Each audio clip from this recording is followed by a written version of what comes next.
Hey guys, tonight we're not stepping into the mind of a philosopher. We're stepping onto a battlefield, but not the kind with choreographed duels, slow-motion horse charges, or conveniently clean armor. No, tonight we dive into the real thing. Mud, confusion, panic, sweat, and steel. This is what actually happened in a medieval battle. And spoiler alert, it looked nothing like the movies. So before you get comfortable, take a moment to like the video and subscribe. But only if you genuinely enjoy what I do here. And let me know in the comments where you're tuning in from and what time it is for you. It's always fascinating to see who's joining us from around the world. Now, dim the lights, maybe turn on a fan for that soft background hum, and let's ease into tonight's journey together. You awaken to the sound of something between a horn and a man screaming the word march like it owes him money. There is no snooze button. There is no mattress.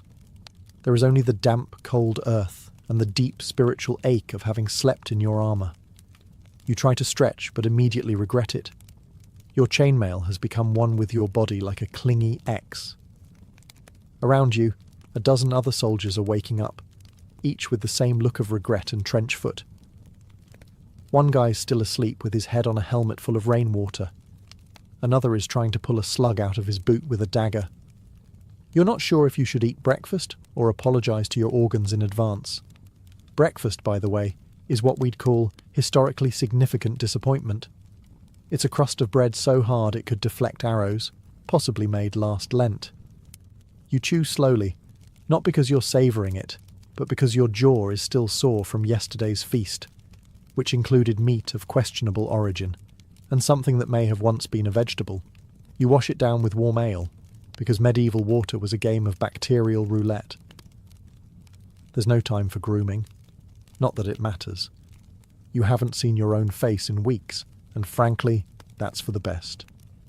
You splash a handful of swamp water on your cheeks for the illusion of hygiene, then strap on gear that smells like it's been fermenting in fear. Then come the orders. Form up! Move out! Yelled by someone on a horse who clearly hasn't walked a mile in his life. The army stirs. Men grumble, armour clanks, and someone is already limping from stepping on a pointy rock while barefoot. The mud sucks at your boots like it's trying to claim your soul. You haven't even made contact with the enemy yet, and you're already exhausted, damp, hungry, and vaguely regretting your entire life. And you know what the worst part is? This is one of the good mornings. The command is given, march, and so you do. Not because you want to, but because the alternative is staying behind and getting accused of desertion, which usually ends with something being chopped off. So you trudge forward, one squelching, miserable footstep at a time. The ground is less earth and more moist despair. Mud is a given. But this is no ordinary mud. It's the kind that sucks at your boots like it's trying to steal your soul, or at least your left foot. You stop to adjust a strap and instantly fall behind, drawing glares from the man behind you, whose face says, "I will eat you if this slows me down again." Armour, it turns out, was not designed for hiking. It creaks, it pinches, and it rubs in places you didn't even know had skin. Your shoulders ache, your thighs burn, and your inner thighs are forming an alliance against you with every clanking step. You are essentially a walking iron sausage being slow roasted in your own sweat. The air smells like livestock, cheap onions, and fear. Someone ahead passes gas with the kind of force that suggests they lost a battle with last night's turnip stew. You try to breathe through your mouth, but immediately regret that decision too. You pass a dead hedgehog, a broken cart, and what might be a toe. No one stops. Stopping is for people who enjoy being yelled at. The sergeant yells anyway. He doesn't stop yelling. It's his entire personality now. Morale is non-existent. Some men sing war songs to cope, others mutter prayers. One guy in the back just screams into the wind. No one stops him. Honestly, it helps. At one point you think, maybe the enemy will surrender before we get there. Then you remember, they're probably thinking the same thing, which means this is going to end with someone panicking, everyone stabbing, and you trying to remember which end of the spear goes where. After hours, a hill appears. Of course it does. Every medieval battle takes place at the top of a stupid hill. As you begin the ascent, someone slips and rolls down. No one helps. They're better off now. And still, you march. Eventually, you arrive at the place where you'll not sleep tonight. The battle camp. It's less base of operations and more organised outbreak. There are tents, sure, if you're nobility. The rest of you get a patch of mud slightly less cursed than the rest. You stake your spot by collapsing on the ground and calling it a bed. Your neighbour does the same. Congratulations, you've started a trench community. The smell hits you next. A horrifying cocktail of wet wool, unwashed bodies, fermented boots, and whatever is rotting near the food cart. There's a buzz in the air, not excitement, just flies. Thousands of them. Some of them have names now. You've made peace with that. Then there's the latrine, and by latrine we mean a shallow hole in the ground that was dug in haste and regret. Privacy? None. Smell? Biblical. You try not to look anyone in the eyes during your visit. Everyone's dignity has already fled. You're handed a bowl of stew. It's grey. That's the only flavour. Grey. You ask what's in it, and the cook makes eye contact for 5 uncomfortable seconds before walking away. You eat it anyway because you're starving, and you hope whatever meat is in there didn't have a name 2 hours ago. Some men are sharpening weapons. Others are playing dice. A few are praying very loudly, not out of devotion, but to make sure everyone sees that they're praying, just in case God's offering extra protection to the dramatic ones. Then there's the sounds. Hacking coughs, distant weeping, a man singing off-key about bread, and somewhere, someone trying to play a lute like it's a weapon. You hear a knight bark an order. He's clean. He smells like lavender. You hate him instantly. Night falls. You curl up in your damp cloak, lying next to a guy who snores like he swallowed a donkey. You try to sleep, but your brain's too busy imagining all the ways you could die tomorrow, or tonight, if that goat kicks you in your ribs again. And as you finally start to doze, a voice yells from the distance, "Form up at sunrise!" Fantastic. Another beautiful morning awaits.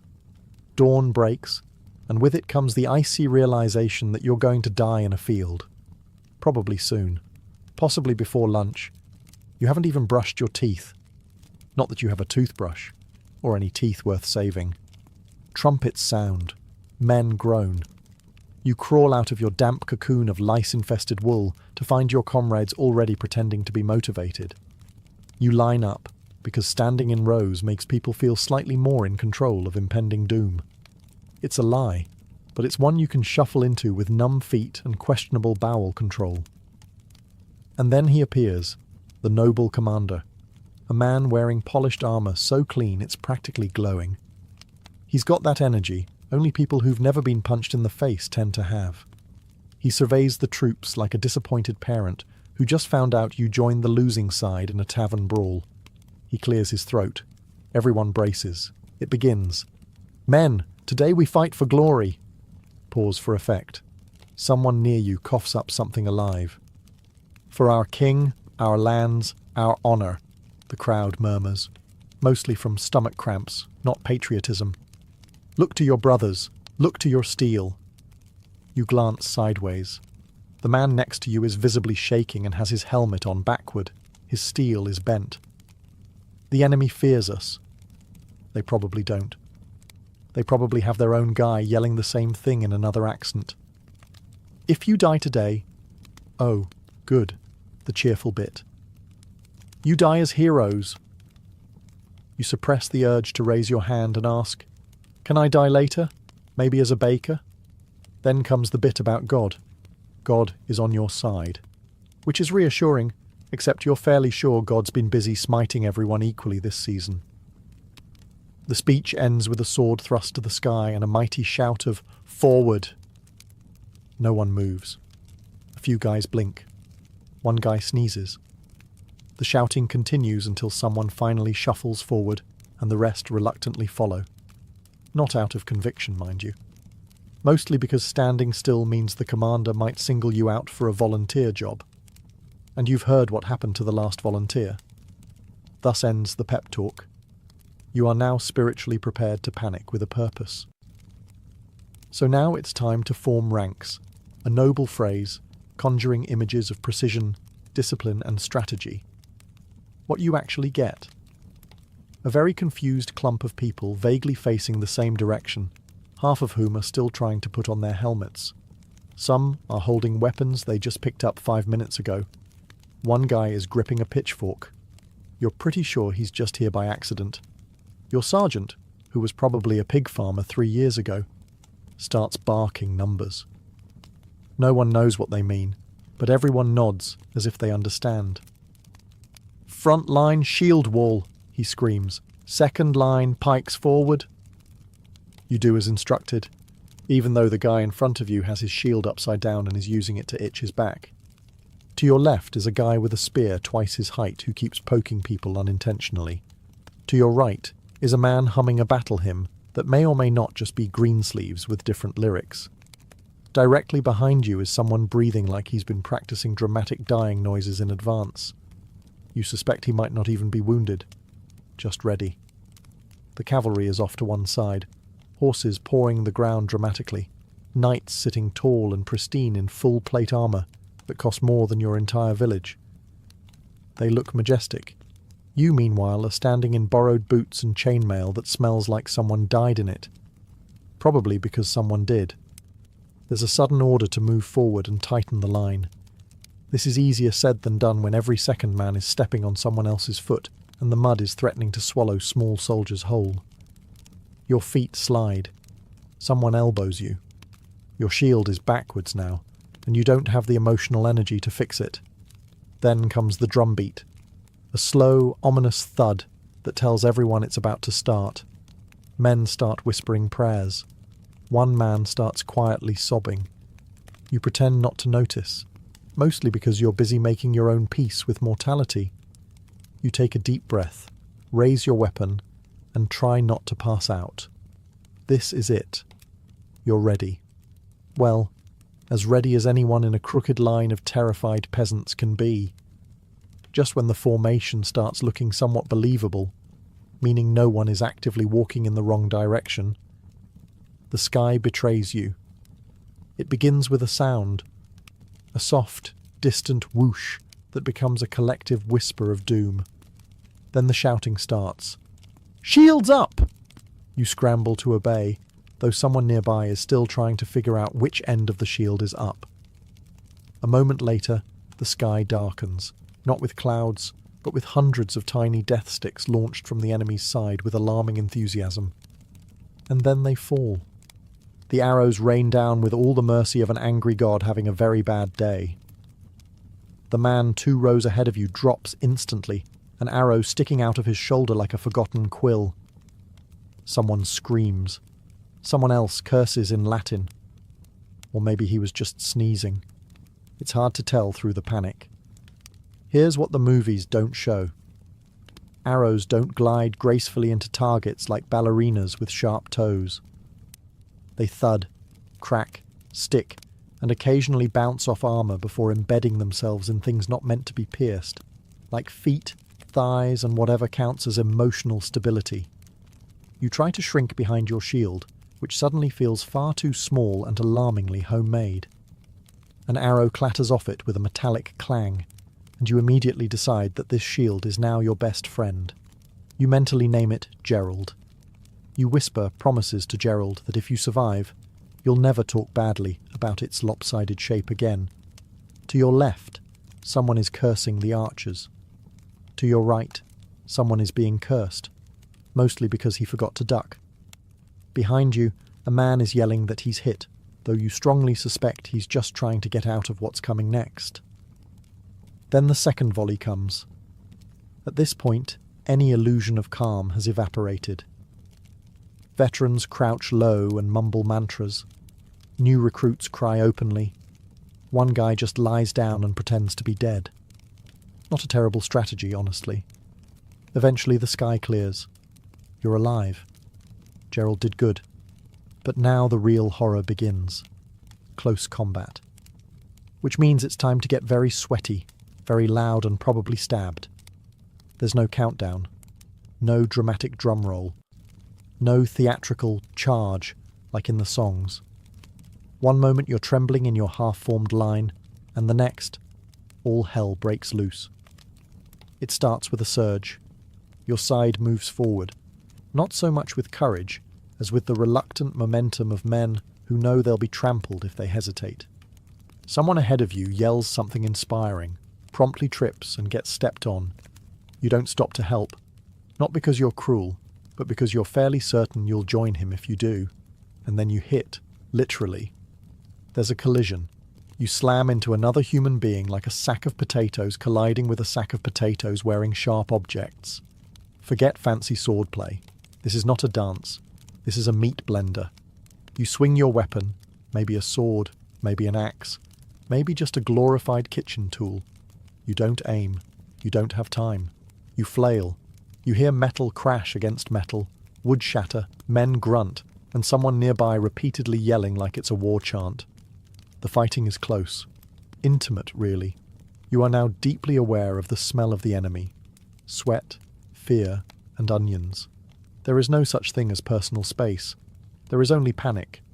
At one point, you stab downward and hope it wasn't your own foot. Your helmet fogs up. You can't see. You can't breathe. Someone's shoulder slams into your ribs, and you both stumble sideways, gasping. There's blood on your gauntlet. Not yours, probably. Could be. Doesn't matter. A man swings at your head. You duck out of reflex. He hits someone else. You exchange a brief glance, half apology, half shrug. There's no time for blame, only surviving. You try to remember your training, but it mostly consisted of swing hard and don't die. So you keep swinging, occasionally hitting, mostly missing. Every now and then, someone falls. Sometimes they scream. Sometimes they go quiet instantly. You try not to look. This isn't a movie. This is a bar fight at the world's worst tavern with 500 angry men and no one to break it up. And it's just getting started. If you thought medieval battle would sound like the elegant clash of swords and heroic trumpets, you are breathtakingly mistaken. It sounds more like a livestock market colliding with a blacksmith shop during an earthquake. The first thing you notice is the screaming. It's constant, not just from the wounded, though there are plenty of those, but from the living. Men yell to psych themselves up. They yell because they've been stabbed. They yell because someone stepped on their foot, or because they forgot whose side they're on and are now swinging wildly at anything that moves, including a bush. You've got the shrill screams of young lads who should have stayed in the bakery, guttural bellows from big men with axes, and the high-pitched, borderline apologetic whimper of a guy realizing he's wearing the wrong team's colours. Somewhere behind the lines, someone's shouting, "Hold the line," with all the hope of a man yelling at the tide to stop. No one listens. You can't even hear him. You're too busy dodging weapons and wondering if your left arm always made that clicking sound. Then come the weapons themselves. Swords clang against shields.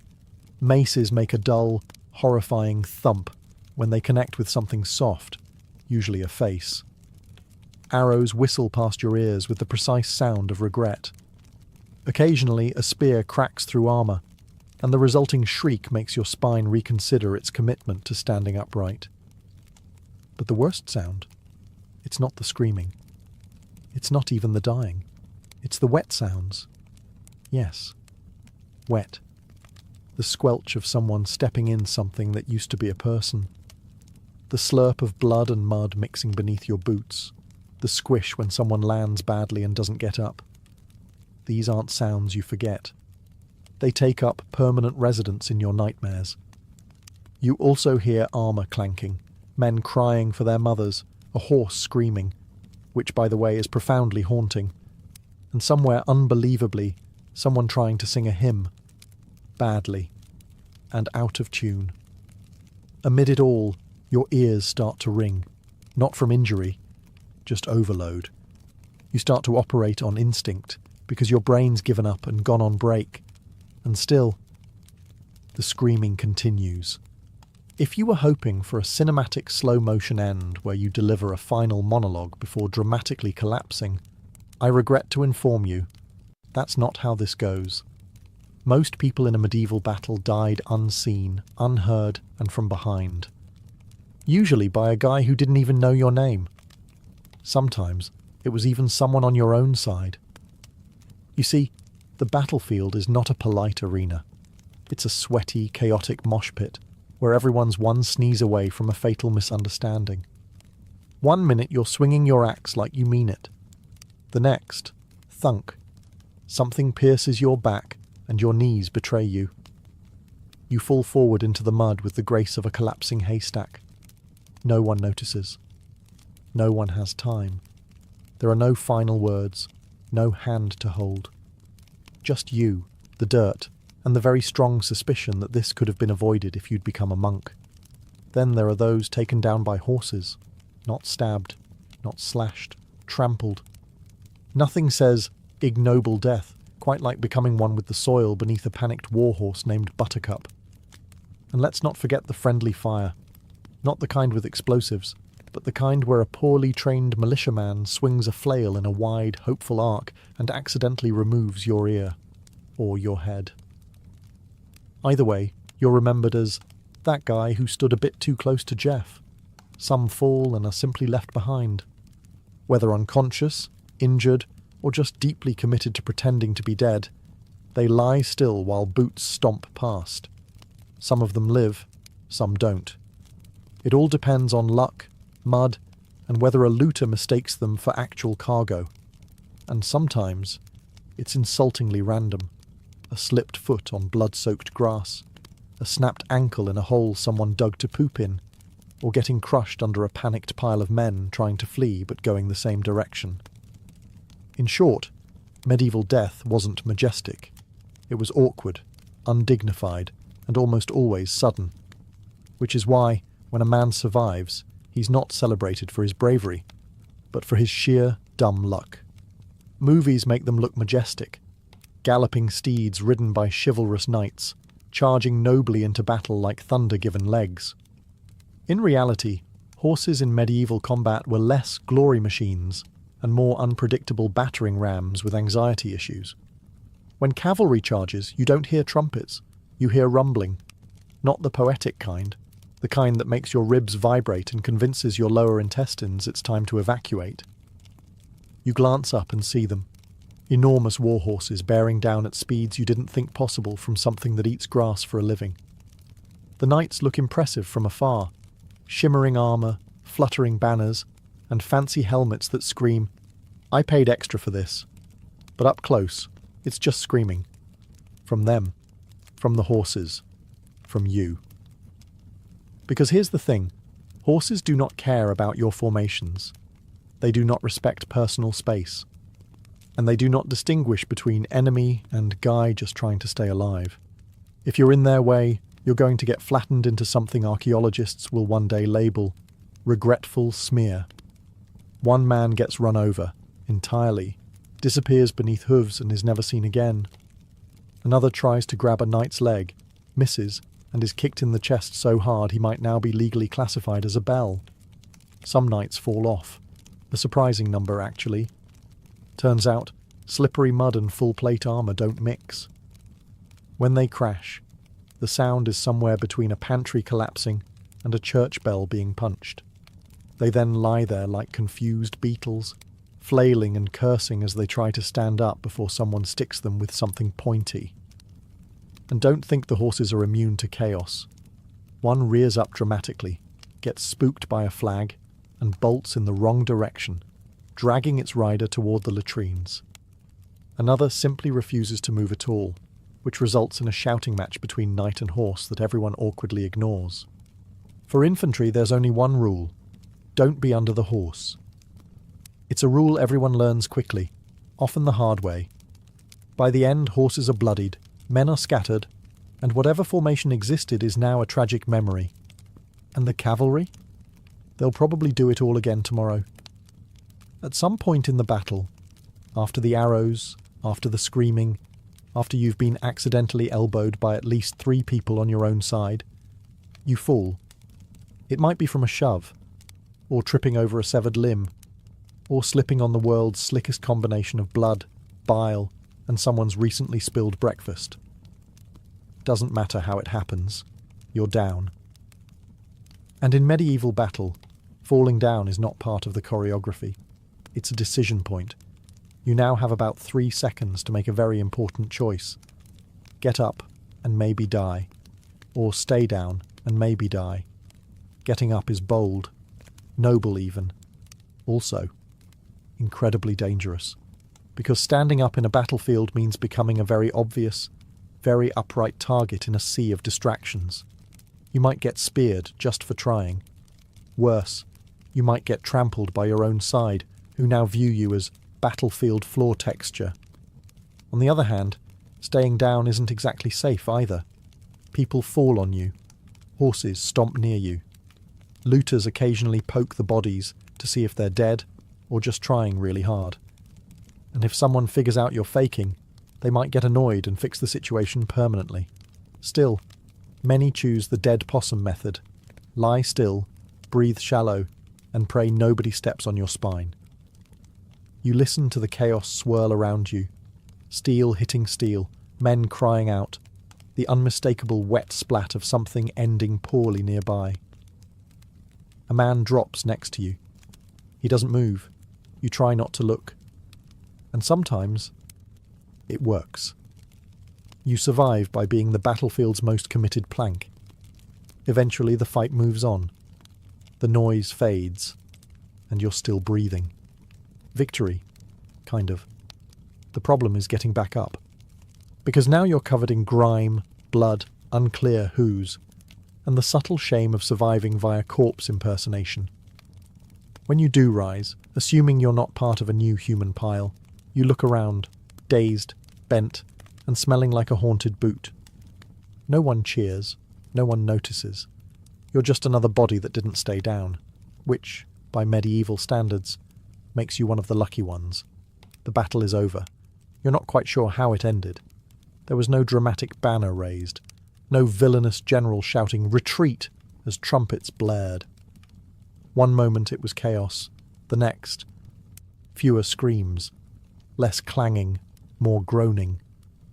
That's how you know it's done. The noise shifts from aggressive to exhausted. You look around, blinking through blood, hopefully not yours, and sweat. The field is littered with bodies, weapons, and the occasional boot that somehow separated from its owner and is now resting politely atop a rock. It's quiet, unsettlingly so. Someone mumbles, "We won," with all the enthusiasm of a man who just found out he gets to live, but only in a tent full of disease. Another guy is yelling, "Victory!" while clutching his own arm, which is no longer fully attached. You nod in agreement, because technically, yes, you are upright, breathing, and mostly unperforated. That is victory. But the truth is, in medieval warfare, victory doesn't mean fanfare. It means not being dead yet. It means dragging your bruised, aching carcass back across the field to the camp, past fallen friends and former enemies, all of whom share the same expression. Really. This is how it ends. There's no celebration, no feast. You might get half a jug of warm ale and some bread that's more weapon than food. A priest mutters prayers over the fallen. A few men search corpses for anything useful. One guy finds a decent pair of boots and declares the day a triumph. Your commander, somehow still clean, makes a speech about bravery and honour. You can't hear it. Your ears are still ringing, and your brain is busy focusing on more important things, like not collapsing. You think about the men who didn't make it. Then you think about your foot, which might be broken. Then you think about stew, and immediately regret it. But you're alive. Filthy, traumatized, possibly concussed, but alive, which in medieval terms is what they call a resounding success. You sit down on a rock, exhale, and say the same thing every survivor of every medieval battle has ever whispered under their breath: never again. Then you get called back for another skirmish next week, after the swords are sheathed and the groaning becomes the dominant battlefield soundtrack. It's time for the least glamorous phase of combat, cleanup. You might assume this means burying the dead and tending to the wounded, and technically, that's part of it. But really, it's a mix of triage, looting, and a kind of horrifying medieval arts and crafts project where the materials are body parts. First, the medics arrive. And by medics, we mean men with knives, bad eyesight, and zero formal training. They specialise in phrases like, "that'll have to come off," and "bite on this stick." An experienced surgeon might use wine to clean your wound. A less experienced one might drink it first. You sit down with a sword gash on your thigh, and the vague hope that it's not fatal. The barber surgeon, yes, the guy who normally trims beards, takes one look and says, "We'll see." Then he pulls out a needle that's been sterilised by waving it near a candle.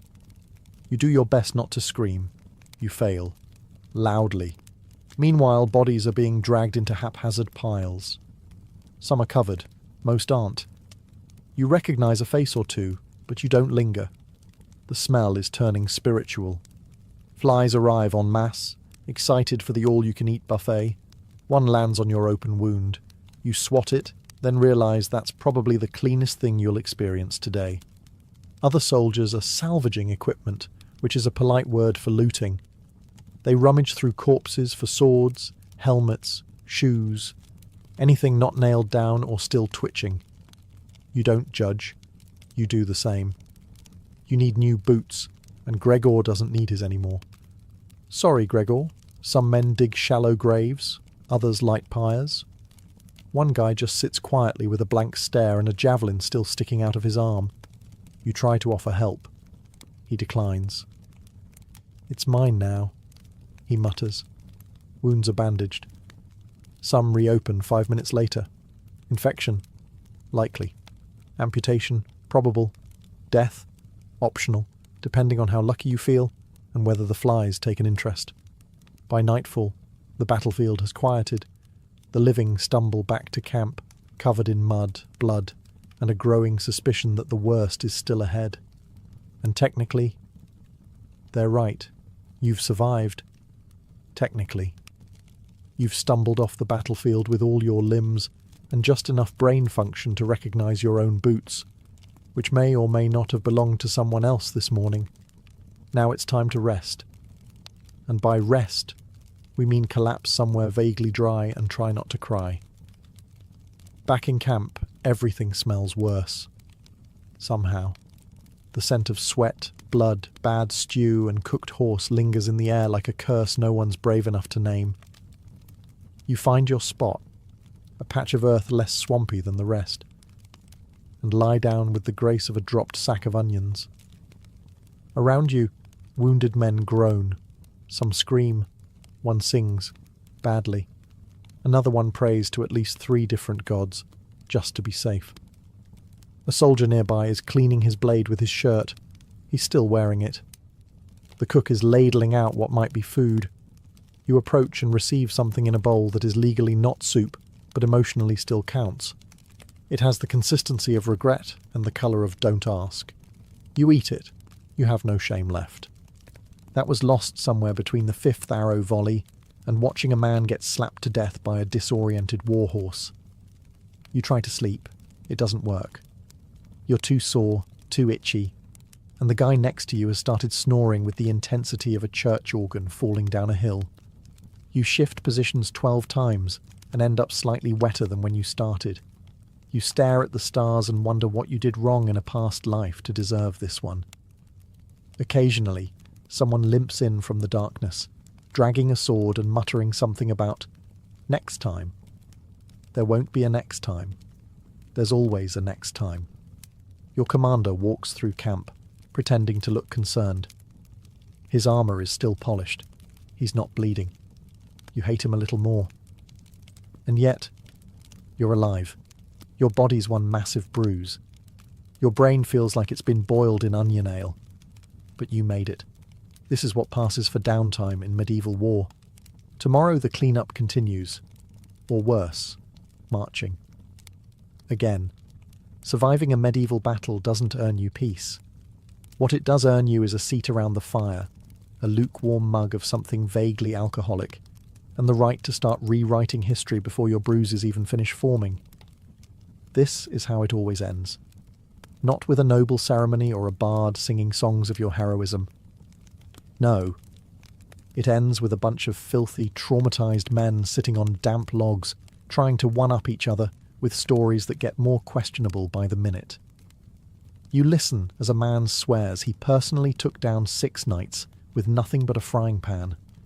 Another claims he caught an arrow mid-air and threw it back. Someone else says he faced off with a war elephant. In France, where there are no elephants.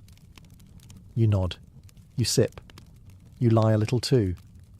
In your version, you didn't trip over a corpse and scream. You strategically repositioned. The part where you tried to crawl into a shrub to avoid cavalry, that becomes a stealth maneuver. You skip the moment where you begged a squire to hold your hand during the arrow storm, because everyone here is doing the same thing, turning trauma into legend. It's not about ego, it's survival. If you can laugh about it, maybe it didn't scar you permanently. If you tell the story well enough, maybe it'll drown out the actual memories, the smell of burnt flesh, the look in a dying man's eyes, the sound of metal hitting bone. By now, someone's roasting a questionable piece of meat, and no one's asking questions. Laughter bubbles up, dry and slightly desperate. A man plays a lute that's missing 2 strings. The tune is off, but no one cares. A woman, a camp follower, patches a sleeve and hums like the world outside the fire's glow doesn't exist. You stare into the flames and think, you lived through it. Barely. Accidentally. Miraculously. Soon, you'll be on the road again, off to another fight, another glorious encounter. But for now, there's warmth. There's bread. There's the camaraderie of men who know exactly how much of your story is false, because theirs is too. And for one night at least, that's enough. Centuries before the Great Wall became a continuous monument slicing across northern China, the landscape was a chaotic checkerboard of kingdoms, each with their own ambitions and anxieties. This was the Warring States period, a time of relentless conflict, when 7 powerful states clawed and bled for dominance over the Chinese heartland. These kingdoms, constantly at odds with one another, had little reason to cooperate. Instead, they raised individual walls, local, makeshift defences built from tamped earth, stones, and timber. These early fortifications were not part of some grand unified plan. They were desperate measures, the equivalent of drawing a line in the sand and daring your rival to cross it. More than barriers, they were statements of power. This is mine. Try and take it. But it wasn't just rival kingdoms they feared. To the north, beyond the cultivated fields and river valleys, roamed nomadic tribes, the Xiongnu chief among them, skilled horsemen who moved like ghosts across the steppes, raiding and vanishing before retaliation could even be organized. These raids weren't just inconvenient, they were existential threats. Livestock stolen, villages burned, and trade routes severed. The scattered states had little choice but to try and wall off the wild. The earliest of these regional barriers stretched for miles, but they were fragile, hastily constructed with rammed earth or layers of brush and mud. Some were reinforced with wooden stakes or crude stone blocks, but few were built to last. What they lacked in permanence, they made up for in manpower. Tens of thousands of peasants, conscripts and prisoners were thrown into the grueling work, often with no choice and no rest. These isolated walls were often poorly maintained, crumbling in the face of time and weather. Still, they represented the beginning of an idea, that China's northern frontier could be tamed not through negotiation or diplomacy, but through sheer will and wall building. No single king envisioned the Great Wall as we know it today. That dream of unification, of a singular barrier stretching across the spine of China, would come later, with the rise of an emperor who craved not just power, but eternity in stone. And so, amid dust and blood, the groundwork was laid, not for a wall, but for a legend. In 221 BCE, after centuries of chaos, a single man did what no one before him had: unite all of China. His name was Qin Shi Huang, the first emperor of the Qin dynasty, and he didn't just want to rule. He wanted to redefine the landscape itself. Where others saw a fractured region stitched together by war, he saw the beginnings of an empire. And to protect it, he needed something colossal. One of his first decrees as emperor was to link and expand the existing regional walls built during the Warring States period. These individual barriers, some already decaying, others barely more than glorified trenches, would be joined into a single massive defence network to keep the nomadic Xiongnu and other northern tribes at bay. But this was no repair job. It was an engineering campaign of imperial scale. Qin's vision was not just about military defence. It was about power, unity, and control. A continuous wall symbolised not just the edge of civilization, but the edge of his personal authority. To build it, he conscripted hundreds of thousands, soldiers, peasants, prisoners, and scholars who had run afoul of the regime. Many were worked to death in remote mountain passes or scorching deserts. The wall earned a grim nickname among the people: the longest cemetery on earth. And yet, the sheer scale of the project was unlike anything the world had seen. The materials were brutal and basic, rammed earth packed layer by layer between wooden frames. Workers stomped it down with their feet or pounded it using logs. Where stone was available, it was hauled by brute strength. Tools were primitive. The terrain was merciless. But Qin Shi Huang was relentless. He didn't just build a wall. He built roads, standardized weights and measures, even unified the written script. In his mind, all of it, the roads, the rules, the walls, were part of one project: to create order from chaos and leave behind an empire that would last forever. The original Qin wall may not have looked like the iconic stone structures we picture today, but it was the foundation. It was the beginning of a boundary that would rise, fall, and rise again through dynasty after dynasty. And next, it would pass into the hands of the Han. After the death of Qin Shi Huang and the swift collapse of the Qin dynasty, many of his sweeping reforms were rolled back. But not the wall. The Han dynasty, 206 BCE, 220 CE, which rose in the Qin's wake, recognized the same eternal truth. China's northern border was never truly secure. And so, rather than abandon the project, the Han emperors doubled down, expanding, strengthening, and redefining the Great Wall. Under Emperor Wu of Han, in particular, the wall wasn't just a military barrier. It became the backbone of imperial strategy. The Han launched massive campaigns to push back the Xiongnu, those same nomadic horsemen who had terrorized the north for generations. In doing so, they extended the wall farther than ever before, into regions that would eventually serve as arteries of trade and movement for centuries. The Han didn't just rebuild the Qin walls, they adapted them. Instead of relying solely on rammed earth, they incorporated bricks, stones, and more sophisticated fortifications where the terrain allowed. Watchtowers were added at intervals, allowing soldiers to spot raiding parties from afar and light signal fires, an early warning system that let news of an attack travel hundreds of miles in a matter of hours. More than a military tool, the Han Wall became a logistical network. Garrison posts, signal towers, and supply depots turned the wall into a functional military road.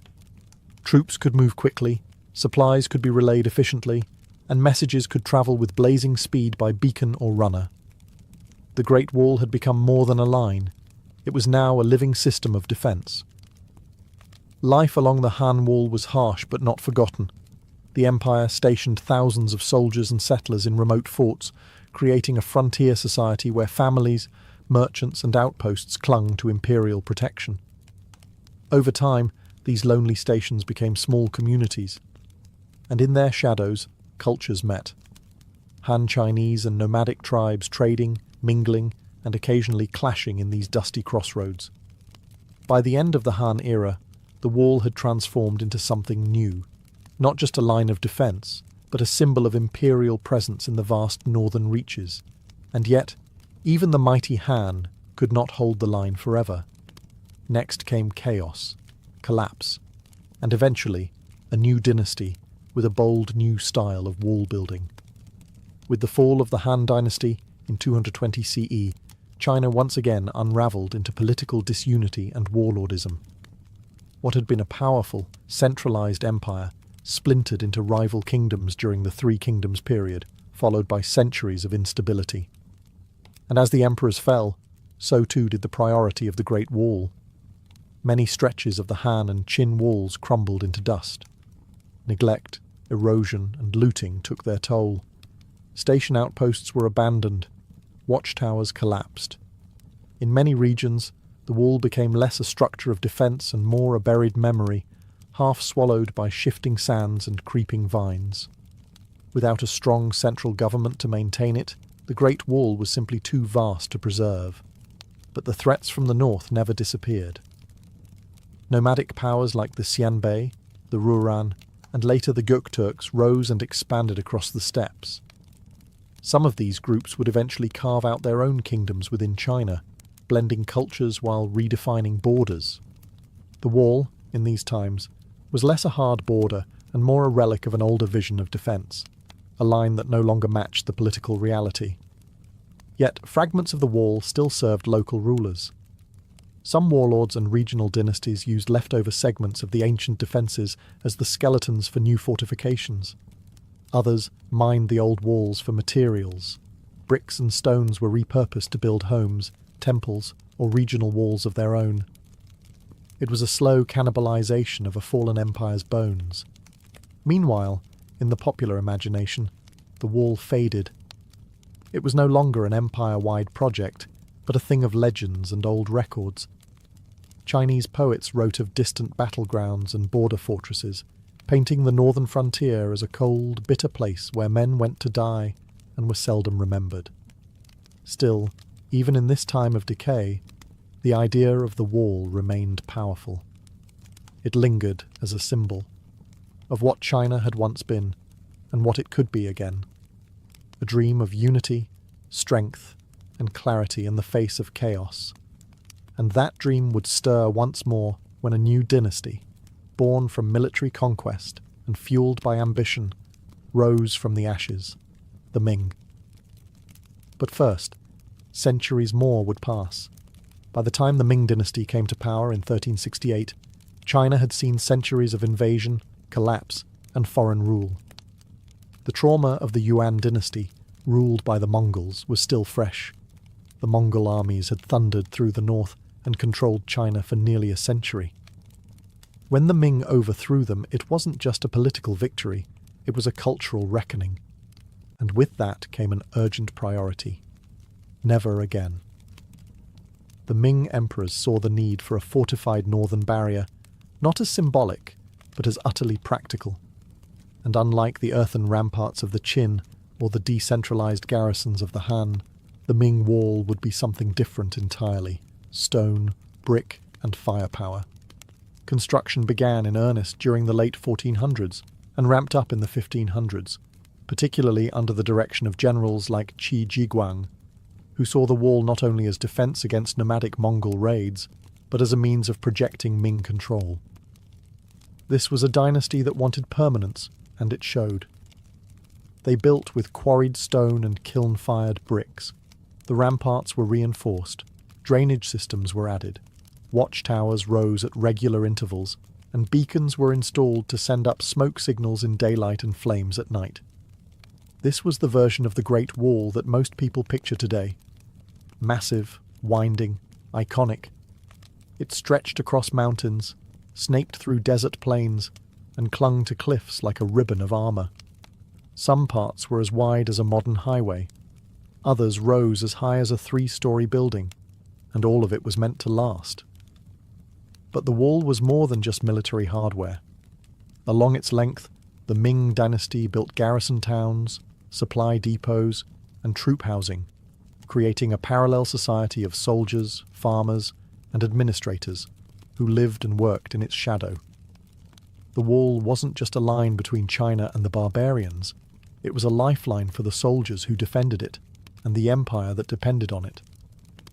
Still, the Ming Wall wasn't impenetrable. The nomads adapted. Raiders found weak points. Corruption spread among guards. And when the Manchus came, they didn't charge through the wall. They were let in. But before that fall, the Ming had done the impossible. They turned a myth into stone and made the Great Wall truly great. Behind the grandeur of battlements and parapets, the Great Wall was also a place of grit, monotony, and survival. For the thousands of men stationed along its vast length during the Ming dynasty, life wasn't heroic. It was harsh, cold, and often forgotten by the empire they swore to protect. Soldiers lived in fortified barracks and garrison towns scattered along the wall's spine. These weren't elite troops in polished armour. They were conscripted farmers, criminals, and peasants. Men who traded their freedom or futures for a bowl of rice, a pair of boots, and a crude bed behind stone walls. Some served voluntarily, seeking pay or honour. Others were sent as punishment, exiled to the frontier where winter bit and boredom settled like frost. Each day began with routine: patrols, drills, maintaining the wall, hauling supplies. The wall itself constantly needed care. Stones shifted. Mortar cracked. Watchtowers required mending. Soldiers repaired what they could with frozen hands, braving sandstorms in the west or blizzards in the north. There were no holidays, only shifts, and the distant, ever-present threat of a Mongol raid. Food was simple and often scarce: millet, beans, and salted meat. Vegetables were grown in small plots where soil allowed. If a raiding party struck a supply caravan, it wasn't just an inconvenience. It could mean starvation. Disease was common. Morale was low.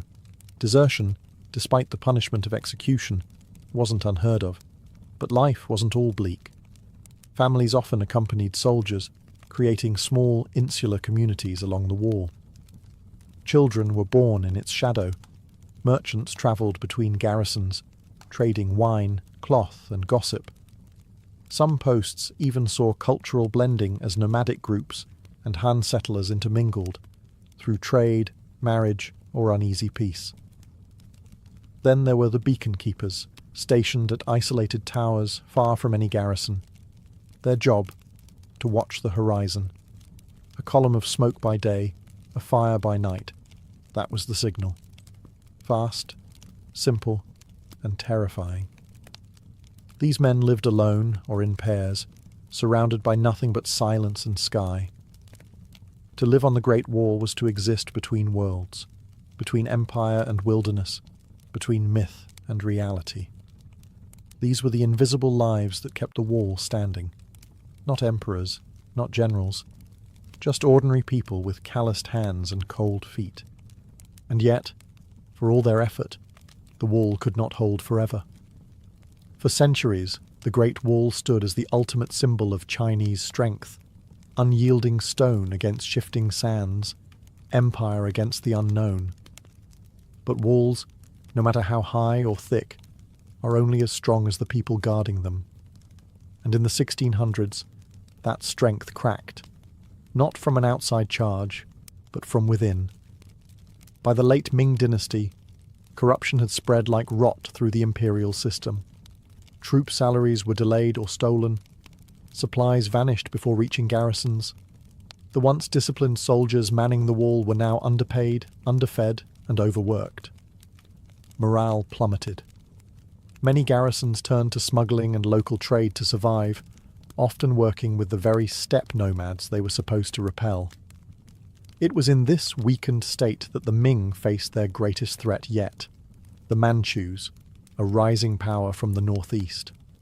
Unlike earlier nomadic tribes, the Manchus were organized, politically savvy, and just as determined to rule as any Chinese dynasty.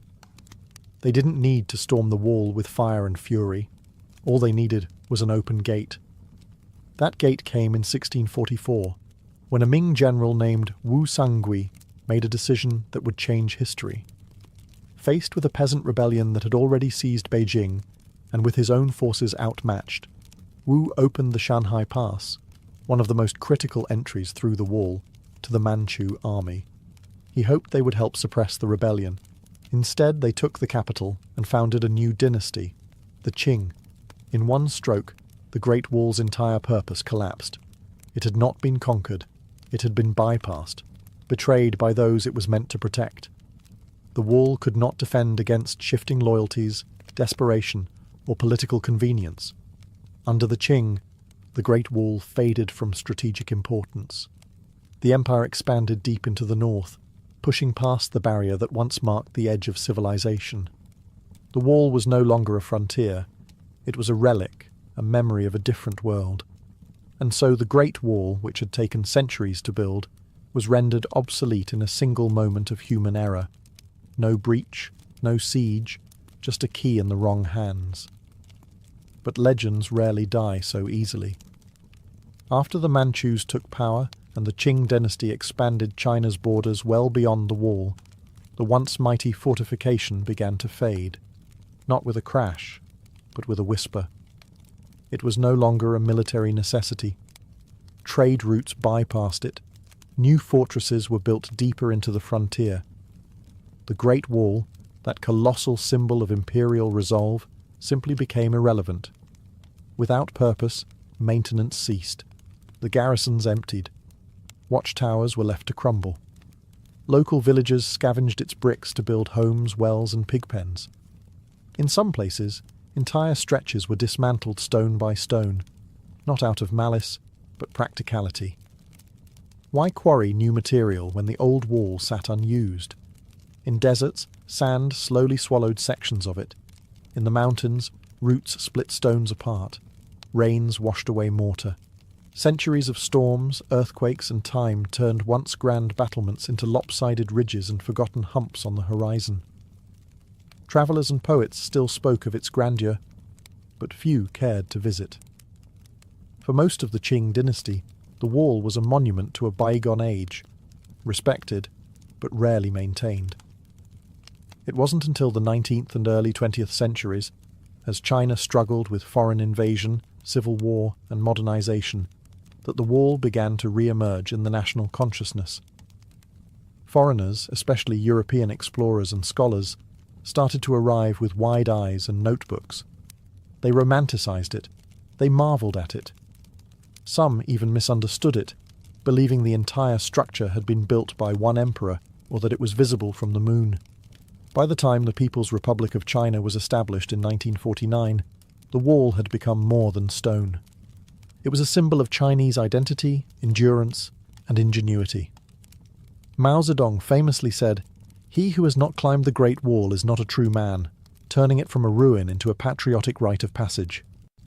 In the late 20th century, restoration projects began, particularly near Beijing. Tourists flocked to sites like Badaling, where the wall was reconstructed to its Ming glory. Other sections, wild, broken, and authentic, remained untouched, slowly succumbing to nature. From forgotten ruin to global icon, the Great Wall had completed a strange journey. No longer a barrier of defense, it had become a bridge to the past, a reminder of what people can build when driven by fear, ambition, and dreams that stretch across centuries. The Great Wall of China is one of the most recognized structures on Earth, yet much of what people know about it is wrapped in myth and exaggeration. Contrary to popular belief, it's not a single wall, but a network of fortifications built by different dynasties over 2,000 years, stretching through mountains, deserts, and plains. It doesn't form an unbroken line, and, no, it's not visible from the moon. But the truth, far more fascinating. The wall is less about stone and mortar, and more about memory and metaphor. It represents a civilization's long struggle to define itself, not just against outsiders, but against the chaos within. It tells a story of emperors obsessed with order, of peasants forced into backbreaking labor, of generals whose legacy was measured not in victories, but in feat of construction. It's the product of ambition so great it left a scar visible from the sky. Throughout Chinese history, the wall has meant different things to different people.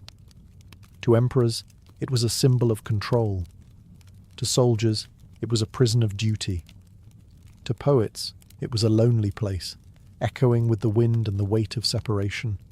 And to modern China, it has become a cultural anchor, a reminder of endurance, strength, and national pride. Tourists come by the millions, hiking restored paths and posing beside ancient watchtowers. They're drawn not just to the view, but to the myth, the idea that human hands could shape something so vast, so defiant, it would outlast kingdoms, dynasties, even time itself. And in many ways, it has. Yet large portions of the wall remain in ruins. Over 30% has already disappeared, eroded, or dismantled. Preservation is now a race against weather, development, and neglect. The challenge today is not to build the wall, but to remember and protect what remains, to preserve a past that stretches over continents and centuries. In the end, the Great Wall was never truly about keeping enemies out. It was about drawing a line between civilization and wilderness, between empire and uncertainty, between what was known and what was feared. And in doing so, it became something greater than defense. It became legend. Stone by stone, story by story, the wall still stands. Not just in the hills of northern China, but in the imagination of the world. The year was 1860, and America was a country on the brink of both greatness and collapse. With the rumble of civil war on the horizon and gold fever gripping California, one thing was painfully clear. The United States was growing faster than its communication lines could keep up. The East Coast was buzzing with telegram wires and railroads, but the West, it might as well have been another continent. Sending a letter from St. Joseph, Missouri, to Sacramento, California, could take 3 to 4 weeks, on a good day. That was, of course, assuming the stagecoaches weren't held up by snow, bandits, or the casual collapse of a rickety bridge. And in a country obsessed with manifest destiny, waiting a month to hear if your shipment of gold had made it, or whether Lincoln had been nominated, was unacceptable. The government had tried alternatives, steamships around Cape Horn, or via the Panama Isthmus, both risky, expensive, and painfully slow. But the West needed real-time updates, not news that was already outdated by the time it arrived. What the country needed was speed, and preferably something that didn't involve a 6-month cruise around South America. Enter the Pony Express, a bold, reckless, and some might say wildly impractical idea. The concept was simple. Put a chain of young, lightweight riders on horseback, racing day and night across nearly 2,000 miles of rugged terrain. Relay stations would be placed every 10-15 miles, fresh horses swapped in minutes, and no one stopped. Rain, snow, or arrows be damned. Letters would now travel from Missouri to California in under 10 days. It sounded crazy, but then again, so did building a transcontinental railroad, and look how that turned out. This wasn't just about delivering mail. It was about proving that the American frontier could be conquered with grit, courage, and a lot of saddle sores. It was about shrinking a sprawling, chaotic country into something that felt just a little more connected. And at the centre of it all stood a ragtag team of businessmen, teenage riders, and weary station masters, about to make history on horseback. But as fast as it rose, the Pony Express would soon find itself racing against something it couldn't outrun, the speed of light itself. The brains behind the Pony Express weren't wild cowboys or government officials. They were businessmen, ruthless, ambitious, and maybe a little desperate. William H. Russell, Alexander Majors, and William B. Waddell were already knee-deep in the overland freight business. They ran supply lines to army posts across the West, hauling everything from barrels of flour to military cannons through Indian Territory and barren plains. But contracts were drying up, and the economy was shaky. So they did what all great capitalists do when cornered. They gambled. Their new plan? Launch the fastest mail service in American history and land a juicy government deal to make it profitable. They called it the Central Overland California and Pikes Peak Express Company, which, let's be honest, doesn't exactly roll off the tongue. The newspapers and public quickly gave it a more thrilling name, the Pony Express. This wasn't just a logistical venture, it was an all-out sprint across hell. The route stretched nearly 2,000 miles from St. Joseph, Missouri to Sacramento, California, cutting through the unforgiving heart of the American wilderness. There were mountain passes in the Rockies that swallowed wagon trains whole, and deserts in Nevada where horses could collapse within hours. Yet Russell and Company were convinced they could make it work. They built over 150 relay stations, hired about 80 riders, and bought 400 of the toughest, fastest ponies money could buy. Their first goal was symbolic: deliver Lincoln's inaugural address to California in record time. The plan was a PR stunt, but also a challenge to the telegraph and the stagecoach, two giants of 19th century communication. They launched the inaugural ride on April 3rd, 1860. A crowd gathered in St. Joseph to watch the first rider bolt out of town with a mail pouch slung over his saddle. Cheers erupted.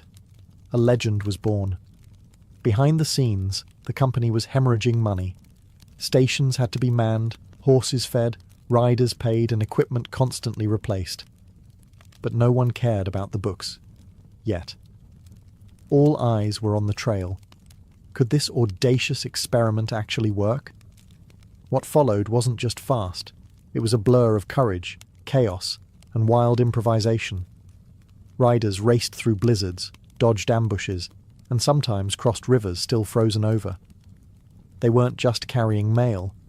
They were carrying the promise of a united country. And for a brief, shining moment, it worked. The Pony Express had one major requirement for its riders. They had to be young, really young. Ideally, orphans. That way, if they died on the trail, no one would complain too loudly. Charming, right? The typical rider was between 14 and 20 years old, weighing no more than 125 pounds. The lighter the boy, the faster the horse. Ads famously called for skinny, wiry fellows, not over 18, orphans preferred.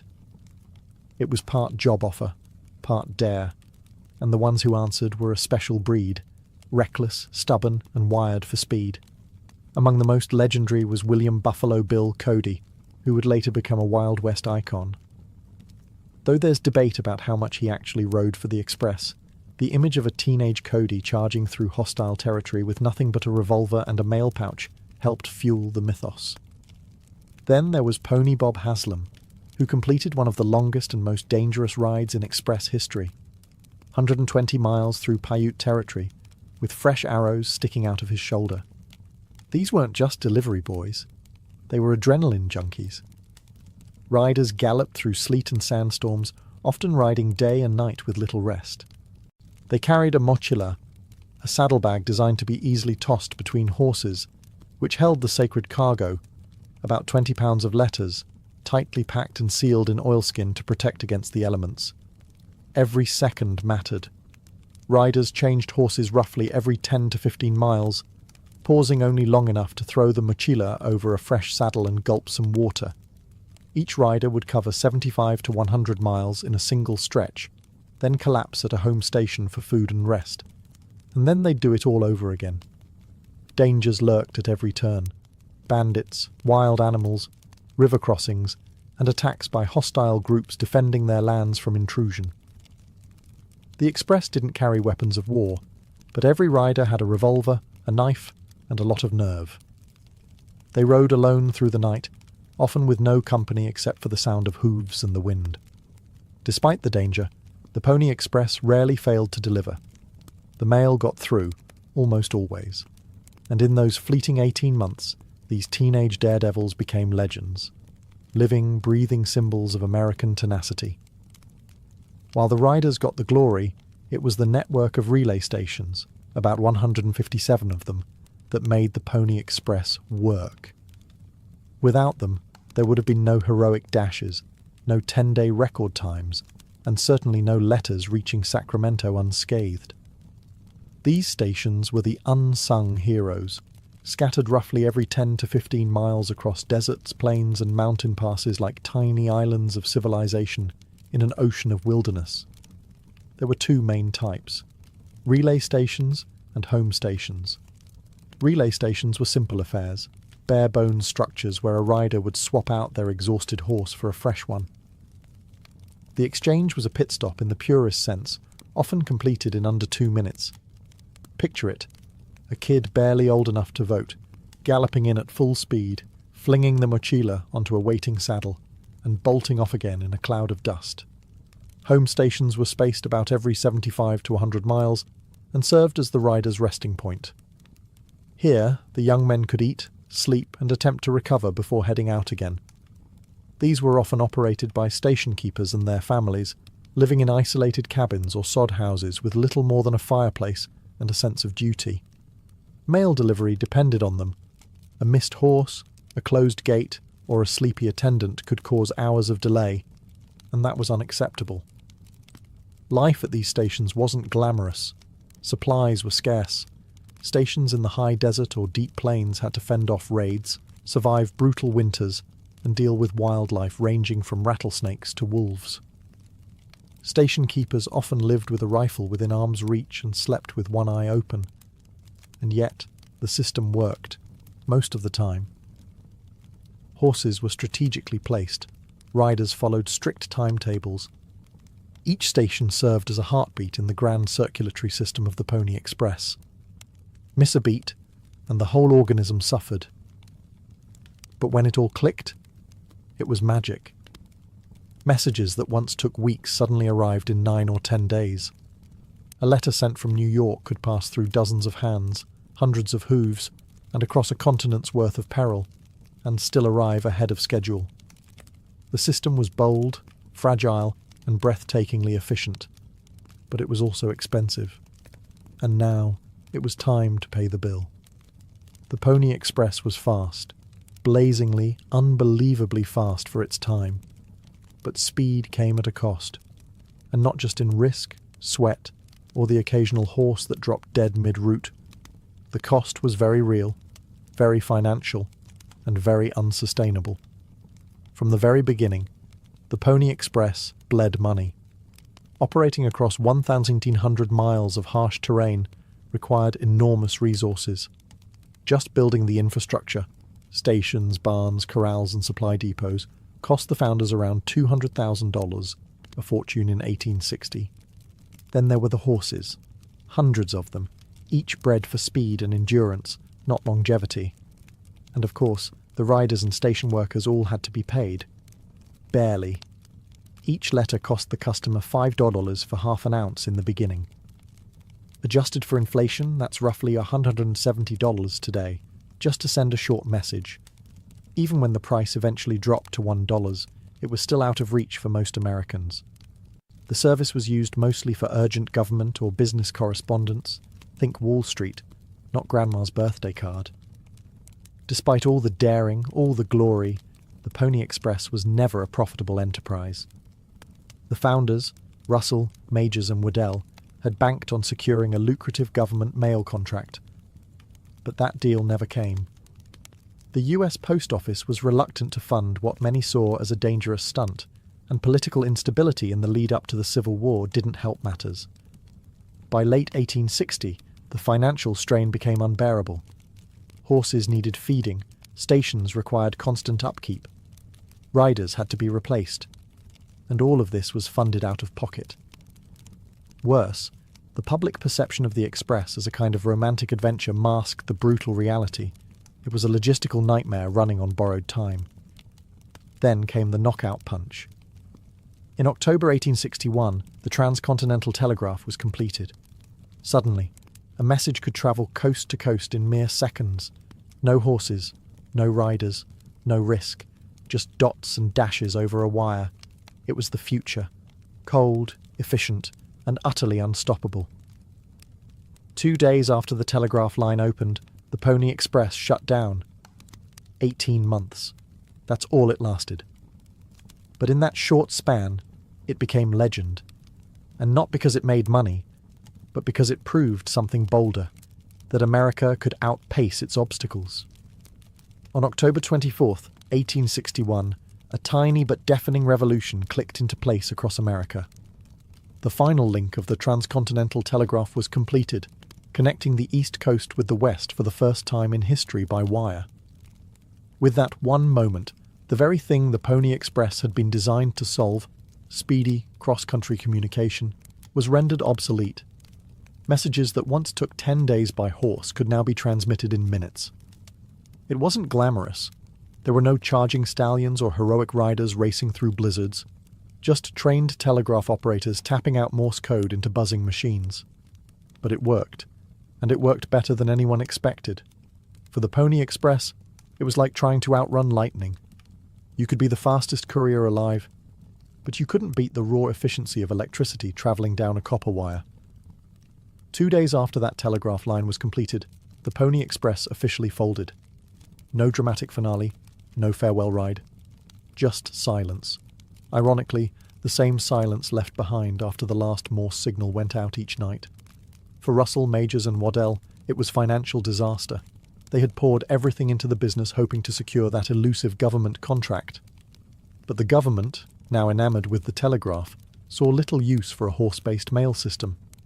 The company was dissolved, its assets sold off, and its founders faded into bankruptcy or obscurity. And yet, for all its speed and progress, the telegraph didn't inspire the same kind of emotional resonance. You couldn't paint it in heroic brushstrokes. There were no ballads about clicking dots and dashes. The Pony Express, despite its failure, had the better story. Its riders became legends. Their exploits were retold in dime novels, stage plays, and eventually Western films. Even Buffalo Bill, whose actual involvement with the Express was likely exaggerated, built an entire career on the back of that legend, touring the world as a symbol of Wild West courage. So while the telegraph won the race, the Pony Express won the myth. It represented a final gasp of old-world adventure, before America truly became wired, mechanized, and modern. Though the Pony Express galloped into history in just 18 months, its legend would outlive its brief lifespan by more than a century. Almost immediately after its shutdown, writers, journalists, and showmen began turning it into myth, a romantic tale of danger, speed, and rugged American spirit. The truth was already impressive. But truth wasn't enough. The public wanted something larger than life. So stories began to stretch. Riders were said to outrun native raiders, leap across canyons, and survive days without water. Historians raised an eyebrow. Readers? They bought the dime novels by the wagon load. No one capitalized on this better than Buffalo Bill Cody. Though his actual time with the Pony Express remains murky, if it happened at all, Cody saw an opportunity. In his traveling Wild West show, Cody reenacted thrilling Pony Express rides before cheering crowds in Europe and across the United States. Kids grew up idolizing the image of the lone rider braving the wilderness, a sack of urgent letters slung across his back. By the late 19th century, the Pony Express had become more than a failed mail service. It had become a national symbol of frontier bravery, of manifest destiny, of a time when a single teenager on a Mustang could carry the weight of the nation's communication on his shoulders. Towns along the original route started commemorating the stations. Statues were built, plaques were placed. In St. Joseph, Missouri and Sacramento, California, historical markers proudly declared, "Here began the Pony Express." Schoolchildren were taught about the riders like they were founding fathers on horseback, and Hollywood, of course, came galloping in. Silent films, TV shows, and westerns featured exaggerated but lovable versions of the Express, often ignoring how brutal, short-lived, and economically disastrous the real thing had been. Still, the romantic appeal endured. And maybe it's because the Pony Express tapped into something timeless, the idea that sheer determination and grit could overcome impossible odds, that youth and courage still mattered, that in the face of technology there was still space for the human spirit to shine, if only briefly. So even as the telegraph wires hummed overhead, and later telephone lines and satellites followed, the image of a young rider tearing across the plains never quite faded from the American imagination. The Pony Express didn't just deliver mail. It delivered a myth, a blueprint, a rugged silhouette of what Americans wanted to believe about themselves. In a country stitched together by ambition and risk, it became the perfect story. Bold, brief, tragic, and full of speed. At its heart, the Pony Express captured a uniquely American fantasy that one individual, with enough courage and determination, could carry the burden of a vast nation on their back. A teenage rider, braving storms and arrows, symbolized not just frontier grit, but youthful defiance against the impossible. It wasn't about efficiency, it was about heart. As the 20th century dawned and America entered the industrial age, that cowboy on a mission energy became a kind of nostalgic fuel. Railroads might have spanned the continent, and telegraphs might have connected cities in milliseconds, but those machines lacked soul. The Pony Express was the last time communication felt human, urgent, and heroic. It was the last romantic gasp before wires and gears replaced muscle and sweat. Politically, the story of the Pony Express was also convenient. It painted the expansion westward as noble and exhilarating, rather than messy, violent, or exploitative. Schoolbooks taught it as a triumph of courage, not a story of risky capital investment or conflict with indigenous peoples. In this way, the Pony Express helped launder the more uncomfortable parts of American expansion into a feel-good narrative. A teenager galloping through the desert is easier to celebrate than a land dispute or a bankrupt freight company. Still, that doesn't diminish its impact. It proved that the West could be connected, that distance could be conquered. And even though the Express failed financially, it helped pave the way, literally and figuratively, for the infrastructure that would follow: the telegraph, the railroad, the transcontinental highway. In a way, the Express was America's awkward teenage phase: bold ideas, clumsy execution, high ideals, and a few broken bones along the way. It was a short-lived miracle that set the stage for something bigger. And even now, when modern communication happens with a tap, there's still something stirring about a lone horseman galloping into the unknown, because somewhere, buried deep in the dust, is the reminder that progress once came on 4 legs and raw nerve. On October 26, 1861, just 2 days after the transcontinental telegraph line went live, the last Pony Express rider galloped into Sacramento. There were no fireworks, no farewell parade, just a quiet end to one of the boldest communication experiments in American history. It was over, just like that. But that final ride wasn't a failure. In fact, it was a victory lap. The Express had done its job. It had proven that a country as wide and wild as the United States could be connected, quickly, reliably, and with human tenacity. Even though it was replaced by the flicker of telegraph signals, the Pony Express had set a standard. Urgency, bravery, and daring could still matter in a world of wires and machines.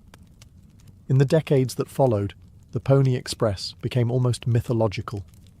Statues of galloping riders were raised in town squares. Reenactments were performed every July. Postal stamps commemorated its brief, breathless run. And historians, sometimes amused, sometimes in awe, continued to revisit those 18 months that changed how America imagined itself. It's easy to forget how fragile the whole thing was. Letters were carried in lightweight pouches that could be passed between riders in seconds. Horses were trained to run full tilt over cliffs, rivers and mountains. Riders were barely old enough to grow a beard. There were ambushes, stampedes, and snowstorms. And still, against all odds, most of the mail made it on time.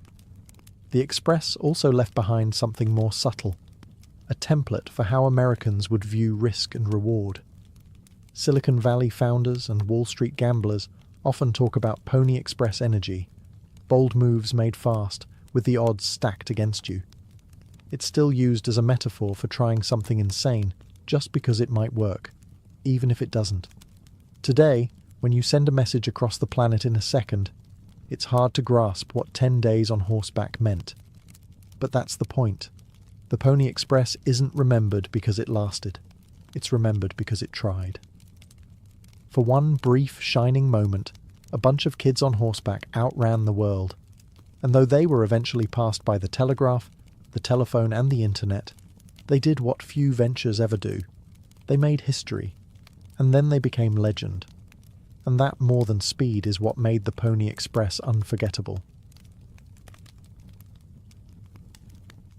Before the violin found its place beneath the chins of concertmasters and soloists, before it filled opera houses and sonatas with aching emotion, it lived many lives under many names. Its story begins not in Italy, but far earlier, in the vast, wind-swept grasslands of Central Asia. Here, centuries ago, horsehair was strung across simple wooden bows to stroke the strings of instruments like the morinkur and the rebab. These early bowed instruments, used by nomadic herders, produced low nasal tones that mimicked the human voice or the sounds of the animals they lived alongside. The idea was revolutionary, using friction rather than plucking or striking to sustain a note. It was the birth of an expressive technique that would echo across cultures. As trade routes flourished, these instruments moved westward, along the Silk Road, through Persia, into the Arab world, and eventually into southern Europe. The rebab, in particular, was carried into Moorish Spain during the 8th and 9th centuries, where it mingled with local traditions. Meanwhile, the Byzantine Empire developed the lyra, another bowed instrument that would later influence Eastern European designs. Each culture added something, a different tuning, a new shape, an extra string. These instruments didn't evolve in a straight line. They branched like a family tree. In medieval Europe, the rebab gave rise to the viol and the fiddle, boxy, bowed instruments held against the chest or tucked under the chin. These were the tools of wandering minstrels and church musicians, playing simple melodies in taverns, streets, and courtly halls. Their sound was raw but intimate, their construction basic but clever. The bow had arrived, and with it, a new way of thinking about music, not as a sequence of short notes, but as a flowing, continuous voice. But these early fiddles were still crude compared to what was to come. Their shapes varied wildly, their tuning was inconsistent. There was no standard form, no refined soundboard, no fingerboard optimized for agility. Still, in their wavering tones and handmade quirks, the violin's soul was beginning to stir. The concept was there. The desire for something more agile, more emotional, more human. It was just waiting for the right hands, in the right place, at the right time. As the Middle Ages gave way to the Renaissance, Europe found itself awash in new ideas about art, science, and music. Among cathedrals and courts, a quiet transformation was taking place. The rough-hewn fiddles and viols of earlier centuries were being refined, not only in appearance, but in purpose. Instruments were no longer just for dancing or liturgical drones. They were becoming vehicles for expression. By the 15th century, bowed string instruments had become common throughout Western Europe. You could hear them in taverns, weddings, noble chambers, and theatres, but no two looked quite the same. The viol often had 5 strings, and its shape varied wildly from maker to maker. The lira da braccio, an Italian favourite, had a broad body and flat bridge, making it ideal for playing chords, popular with Renaissance poets and humanists who liked their verses set to music. But despite their growing popularity, these instruments still had limitations. Their sound lacked projection. The tuning systems were unreliable. Their design was too clumsy for true virtuosity. Musicians and composers began asking for more flexibility, more range, more clarity, more responsiveness. Something that could sing like a voice, yet dance like a flute. At the same time, a quiet revolution was happening in instrument-making craftsmanship. Artisans across Italy and Germany were experimenting with curved wood, new varnishes, and more precise carving tools. They weren't just shaping wood, they were shaping resonance. Luthiers began to understand that the shape and thickness of the wood dramatically affected the sound it produced. Thinner tops vibrated better, rounded backs projected further, arched bridges allowed for individual string playing. Musical tastes were evolving too. Composers began writing more intricate parts for bowed instruments. The demand wasn't just for rhythm or harmony, it was for melody, for something lyrical and soloistic. The stage was being set for a new type of instrument to emerge, one that was compact, agile, and expressive.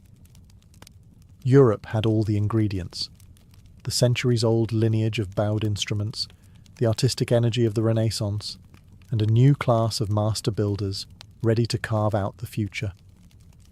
All that was missing was someone bold enough to reimagine the instrument from the ground up. And in the small Italian town of Cremona, that someone was about to pick up a chisel. In the fertile plains of northern Italy, nestled along the Po River, lies the unassuming town of Cremona. During the 16th century, it was neither a capital nor a military power, but it was home to something else entirely: craftsmanship at its finest. This was a place where guilds of builders, artisans, and instrument makers turned wood into miracles. And it was here that the violin, as we recognize it today, was truly born. At the centre of this quiet revolution stood Andrea Amati, a master luthier whose innovations would define an entire family of instruments. Building on the lira da braccio and other Renaissance fiddles, Amati streamlined the body shape, refined the arched top and back, and standardized the proportions. His creations weren't experiments, they were templates. He introduced the F-shaped sound holes, which allowed better sound projection and helped stabilize the structure. His instruments were smaller, lighter, and more responsive than anything before, and importantly, he tuned them in perfect fifths, a tuning system that gave the violin its uniquely vocal and agile range. By the mid-1500s, Amati's violins were being commissioned by royalty, including King Charles V of France, who ordered a set of 24 instruments for his court. These weren't just musical tools, they were status symbols, hand-painted and gilded, blending engineering and visual art. Cremona quickly became the epicenter of violin-making excellence. Other families followed the Amati tradition, most notably the Guarneri and Stradivari dynasties. They didn't just copy Amati, they refined, stretched, and deepened his vision. The violins coming out of Cremona were no longer anonymous workshop items, they were signed works of genius, each with its own tone and soul. Why Cremona?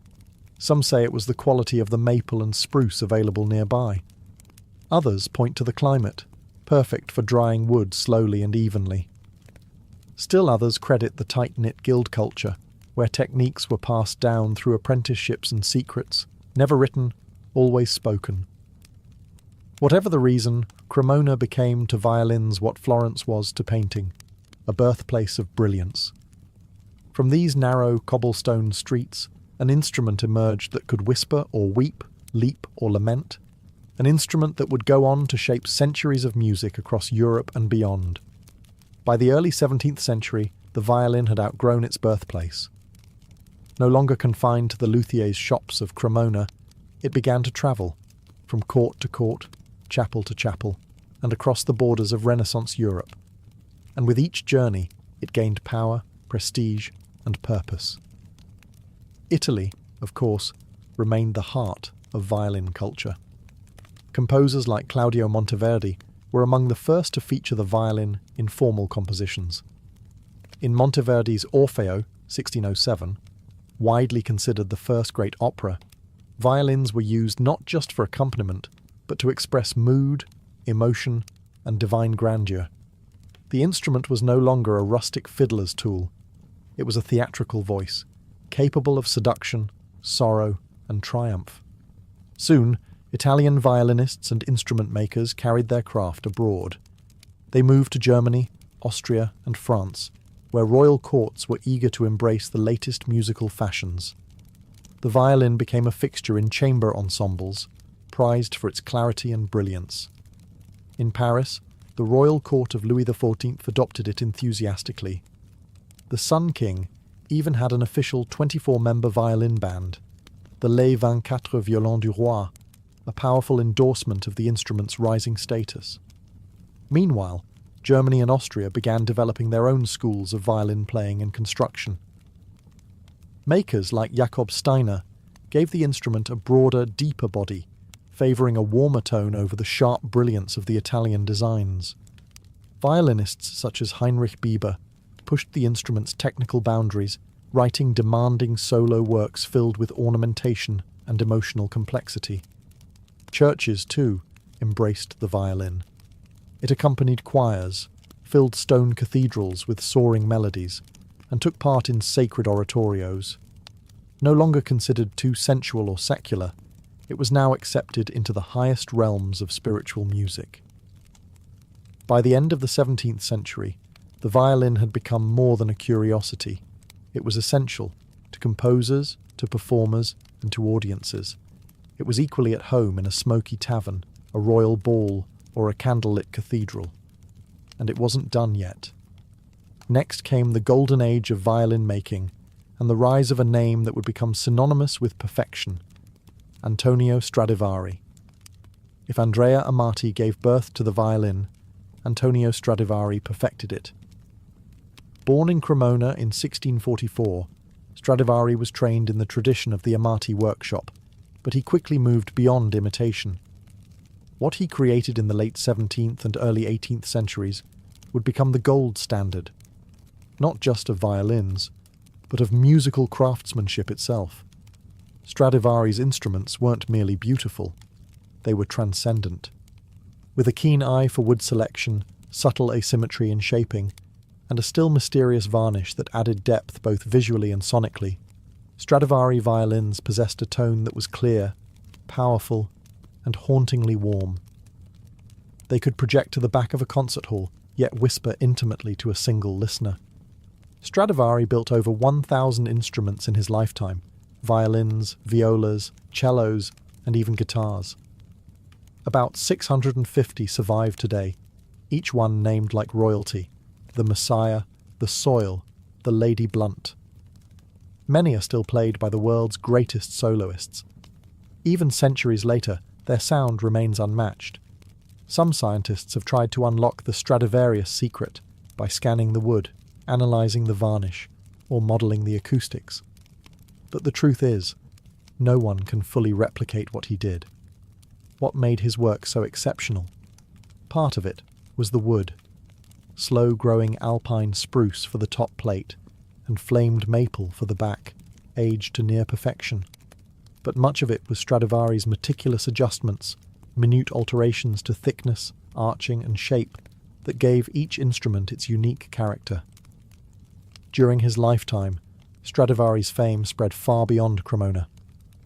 Kings, dukes, and virtuosos sought his instruments. His workshop became legendary. Even after his death in 1737, musicians regarded a Stradivarius as the ultimate prize, a tool so responsive it felt alive. Stradivari wasn't the only great luthier of his time. The Guarneri family, especially Giuseppe Guarneri del Gesù, produced violins with darker, more aggressive tones, favoured by soloists like Paganini. But Stradivari's name endured as a myth, his instruments like relics from a divine era of sound-making. The golden age of violin making had peaked, and from this point forward, the violin would move from the hands of makers to the stage, into the era of virtuosos who would stretch it, and the human spirit, to its limits. By the 18th century, the violin had fully evolved from a supporting voice into a starring role. It no longer just filled in harmonies or led dance rhythms. It began to speak, as if endowed with a personality of its own. And in the hands of a new breed of performers, the virtuosos, the violin became an instrument of awe. One of the earliest stars was Arcangelo Corelli, whose elegant and expressive sonatas helped define the violin's role in Baroque music. He wasn't a flashy showman, but his playing was admired for its grace and control. His compositions laid the groundwork for generations of violinists, emphasizing phrasing, tone, and structure. Then came Antonio Vivaldi, the Red Priest of Venice.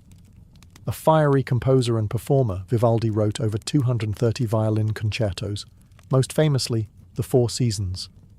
These pieces weren't just music, they were theatrical experiences, filled with imitations of birdsong, thunderstorms, and pastoral dances. Vivaldi showed the world that the violin could not only sing, it could tell stories. As musical taste shifted toward the classical era, the violin remained at the forefront. Composers like Mozart and Beethoven wrote violin sonatas and concertos that demanded nuance, speed, and deep emotional intelligence. The violinist was no longer just a technician. They had to be a storyteller and a dancer, moving with the orchestra and breathing life into every phrase. But it was in the early 19th century that the idea of the violinist as a mythic figure reached its peak, thanks to Niccolò Paganini. With his gaunt appearance, supernatural stage presence, and seemingly impossible technique, Paganini was more than a musician. He was a phenomenon. Audiences whispered that he had made a deal with the devil. His fingers flew across the strings in dizzying displays of double stops, harmonics, and left-hand pizzicato. His 24 caprices for solo violin remain a towering Everest for modern players. Paganini changed everything. After him, violin playing would never be the same. He elevated the instrument's celebrity and ushered in an age where soloists were as revered as kings. With every bow stroke, the violin was no longer just an instrument. It was a voice, sometimes divine, sometimes demonic, always unforgettable. As the violin grew in power and prestige through the 18th and 19th centuries, it also became the cornerstone of the orchestra. Once a companion to singers and lutes, the violin now led the charge. Melodic, expressive, and versatile, it became the instrument composers relied on to carry their grandest ideas. The transformation began with the Baroque orchestra, where strings already formed the foundation. Violin sections, first and second, emerged to provide harmony and melody. Composers like Bach and Handel gave the violin prominent roles in their concertos and orchestral suites, but it was still part of an ensemble identity. There were no massive string sections yet, just tight, intimate groups. Then came the classical era, and everything expanded. Composers such as Haydn and Mozart shaped the modern symphony, and the violin took centre stage. Haydn, often called the father of the symphony, built rich, balanced orchestral textures with violins as the melodic engine.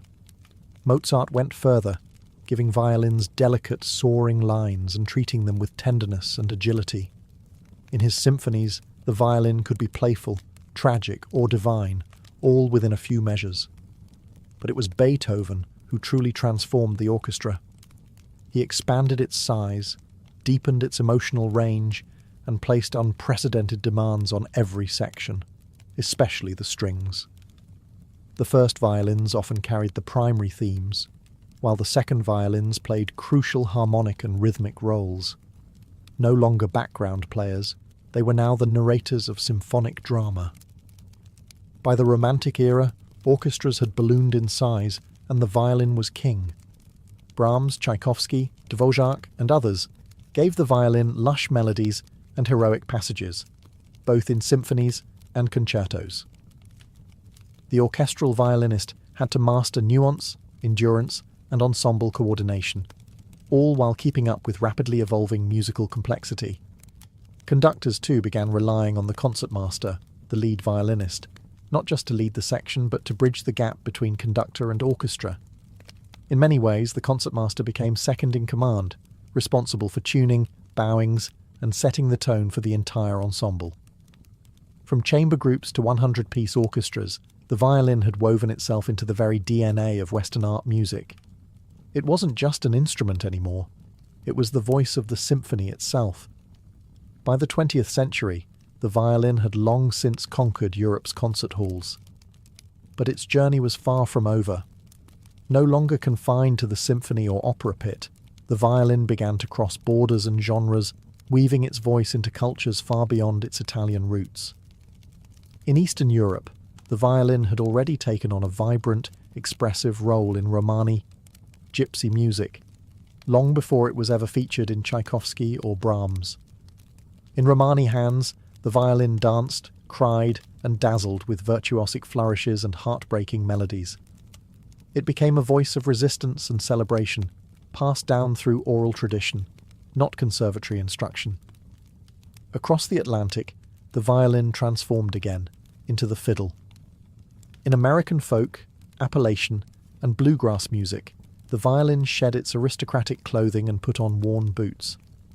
It became a communal instrument, leading barn dances, storytelling through reels and jigs. Its style changed too. Quick, rhythmic bowing, open tunings, and spontaneous improvisation took centre stage. In India, the violin found an entirely new identity. Adapted into Carnatic and Hindustani classical music, it was played seated, resting on the floor, the scroll angled toward the player's ankle. Indian violinists mastered microtones, slides, and ornamentations foreign to Western ears, yet perfectly suited to raga and tala. The instrument had crossed a cultural bridge and become something uniquely Indian. Meanwhile, in Latin America, the violin flourished in mariachi bands and folk ensembles. In Argentina, it danced alongside the bandoneon in the smoky world of tango. In Mexico, it serenaded with soaring lines over trumpets and guitars. Everywhere it went, the violin adapted, not by dominating, but by listening and blending. Jazz took the violin yet another step forward. In the 1930s and 40s, players like Stéphane Grappelli turned the instrument into a swinging, playful lead voice in the hot club of France. Later, Jean-Luc Ponty and Regina Carter redefined the violin for fusion and modern jazz, proving it could groove, bend, and improvise with the best of them. By the 21st century, the violin had become a global citizen. It could speak any musical language: classical, jazz, folk, experimental. Its voice could be lush or raw, precise or wild. And still, through every transformation, it remained unmistakably itself. In today's world, the violin stands at a fascinating crossroads, a timeless instrument in a rapidly changing age. It still holds its throne in orchestras, concert halls, and conservatories, yet it also thrives in genres and places the old masters could never have imagined. Its voice, haunting, human, endlessly adaptable, continues to echo across continents and cultures. In classical music, the violin remains essential. Young prodigies dazzle on global stages, playing concertos written centuries ago with fresh emotion and technical brilliance. International competitions like the Queen Elizabeth or the Menuhin launch careers and keep the classical tradition alive and fiercely competitive. But there's a shift happening. More players are challenging tradition, pushing the boundaries of what the violin can be. Contemporary composers are writing for the violin in new ways, using extended techniques, electronics, loops, and non-Western tunings. The violin isn't just singing anymore. It's scratching, whispering, shrieking, tapping. It can mimic machines, birds, or pure chaos. In the hands of boundary pushers like Hilary Hahn, Patricia Kopachinskaya, and Curtis Stewart, the violin becomes a laboratory of sound. Meanwhile, technology is reshaping how we interact with the instrument. Electric violins, once a novelty, are now common in pop, rock, and experimental music. Artists like Lindsey Stirling blend choreography, EDM, and cinematic themes into viral violin performances that reach millions online. It's a reminder that the instrument's appeal isn't just sonic, it's visual, emotional, personal. Education, too, is evolving. With YouTube tutorials, online masterclasses, and digital sheet music, the violin is more accessible than ever. A student in Nairobi or Lima can learn from a Juilliard professor with the tap of a screen. But alongside this democratization comes a challenge: how to preserve depth and discipline in a world obsessed with speed. Still, through all the noise, the violin endures. Why? Because it is, and always has been, an extension of the human voice. It cries like we do. It sings like we wish we could. And whether it's played on a creaky stage, a subway platform, or in front of 10 million subscribers, the violin still has the power to stop time, if only for a moment. Delicate yet defiant, ancient yet evolving, the violin isn't just an instrument. It's a storyteller, and its story is still being written.